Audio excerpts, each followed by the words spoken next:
اعوذ باللہ من الشیطان الرجیم بسم اللہ الرحمن الرحیم۔ خواتین و حضرات السلام علیکم۔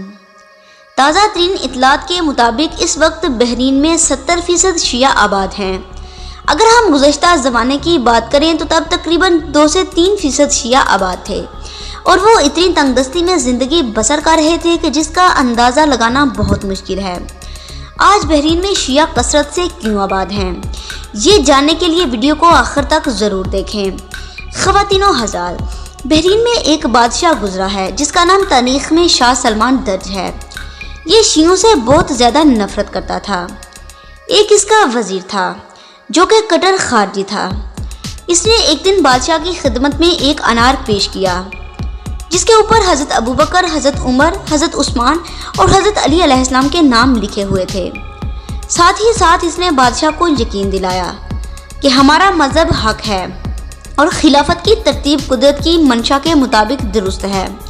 بادشاہ نے اس کی بات مان لی اور وزیر کے مذہب کو حق اور امامیہ مذہب کو باطل سمجھا اور شیعوں کے علماء کو بلایا اور انہیں انار دکھا کے کہا کہ اس طرح کی کوئی معقول دلیل لاؤ ورنہ ہم تمہیں قتل کر دیں گے اور تمہارے مذہب کی دھجیاں اڑا دیں گے۔ شیعہ علماء نے اسے 3 دن کا وقت لیا اور کہا کہ ہم تمہارے سوال کا جواب ضرور دیں گے۔ اس کے بعد شیعہ علماء نے ایک کابینہ بنائی۔ 10 علماء دین کا انتخاب کیا گیا۔ پھر ان 10 میں سے 3 علماء کو چنا اور فیصلہ کیا گیا کہ یہ لوگ جنگل میں جا کے امام مہدی علیہ السلام سے اپنی پریشانی کو شیئر کریں گے۔ پہلی 2 راتیں 2 علماء دین گئے لیکن امام مہدی علیہ السلام سے ملاقات نہ ہو سکی۔ تیسرے دن محمد بن عیسیٰ گئے اور بہت زیادہ گریہ کرتے ہوئے کہہ رہے تھے، مولا ہماری مدد کیجیے۔ اسی اشرا میں امام مہدی علیہ السلام کی زیارت ہوئی تو امام مہدی علیہ السلام نے فرمایا، محمد بن عیسیٰ تمہیں پریشان ہونے کی ضرورت نہیں ہے، اس لیے کہ وہ انار جھوٹا ہے اور قدرت کی طرف سے اس میں کچھ بھی نہیں لکھا گیا۔ یہ سارا کمال وزیر کا ہے، تم واپس جاؤ۔ اور وزیر کے گھر میں ایک فلاں کمرہ ہے، اس کمرے میں لکڑی کا ایک صندوق ہے، اس میں مٹی کے کچھ سانچے رکھے ہوئے ہیں۔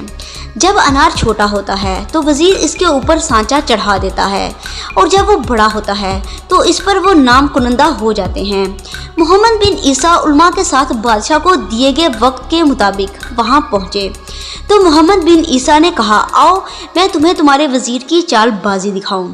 بادشاہ سمیت بڑی تعداد میں لوگ جب وزیر کے گھر پہنچے تو وہاں ویسا ہی پایا جیسا کہ امام مہدی علیہ السلام نے بتایا تھا۔ یہ سب دیکھنے کے بعد بادشاہ خود بھی شیعہ ہوا اور ساری حکومت شیعہ ہو گئی۔ وزیر کو پھانسی پر لٹکا دیا گیا۔ یہی وجہ ہے کہ آج بحرین میں کثرت سے شیعہ آباد ہے۔ اللہم صلی علی محمد و آل محمد وعجل فرجہم اجمعین۔